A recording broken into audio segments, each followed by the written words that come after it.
এই যে উনি আটকাইছে, অ্যালাউ করে নাই। উনি প্রথমে এসে ডিনাই করছে যে না আমি মানা করি নাই, অ্যালাউ করি নাই। তারপরে উনি এসে বলছে না, উনি বলছে ঢুকতে দেওয়া যাবে না।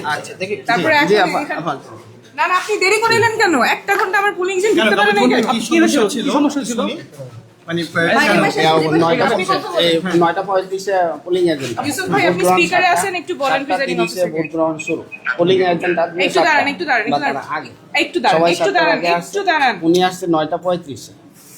ইউসুফ ভাই হ্যাঁ, ফোনটা স্পিকারেই আছে, কামরুজ্জামান ভাই শুনতেছেন। আপনি যে বললেন যে যখন আসবে তখন ঢুকতে পারবে, এটাতে কোনো বাধা নাই, এটা একটু বলেন। এবং উনিও বোধহয় ক্লিয়ারেন্স পাইছে এখনই ওনার সিনিয়রের কাছ থেকে, একটু জানাবেন।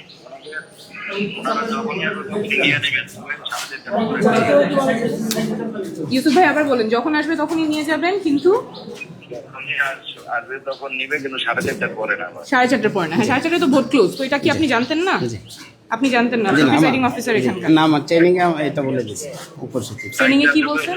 বলছে যে পরে আসলে না দেওয়ার। কত পরে আসলে না দেওয়ার কথা? এই ভোট গ্রহণের পরে। মানে কয়টায়? 7:35 আসলে ঢুকতে পারবে না এজেন্ট? না, 7:35 তো পারবে। কেন? ওটা তো ভোট গ্রহণের পরে। বেশি সময় পরে। কত বেশি সময়? ঘন্টা খানেক পরে। উনি তো আসছে 9:35। ঘন্টা খানেক মানে কয় ঘন্টা? না না আপনার ইনস্ট্রাকশনটা বলেন। আপনার উপসচিব আপনাকে কি বলছে? উপসচিবের নাম কি, যে যিনি এই কথাটা বলছে? বলেন। না, নামটা জানেন না? আপনার ট্রেনিং এ তাহলে কি বলছে সেটা? না না ভাই, এরকম যদি আপনারা করতে থাকেন আমার এজেন্ট, আমি প্রত্যেকটা কেন্দ্রে গিয়ে এটা সলভ করতে পারবো না। জি, প্রত্যেকটা কেন্দ্রে তো আমার পক্ষে এটা সলভ করা সম্ভব না। দ্রুত প্রসেস করেন। এসে আপনাকে তখনই বললাম, আপনি তারপরে সময় নষ্ট এরকম করছেন। সমস্যা কি আর কোথাও পাইছেন? আরো কয়েক জায়গায় হচ্ছে, আমাদের যেতে হচ্ছে। আপনি বলেন। একটু আমাকে এটা সলভ করতে দেন। Sure.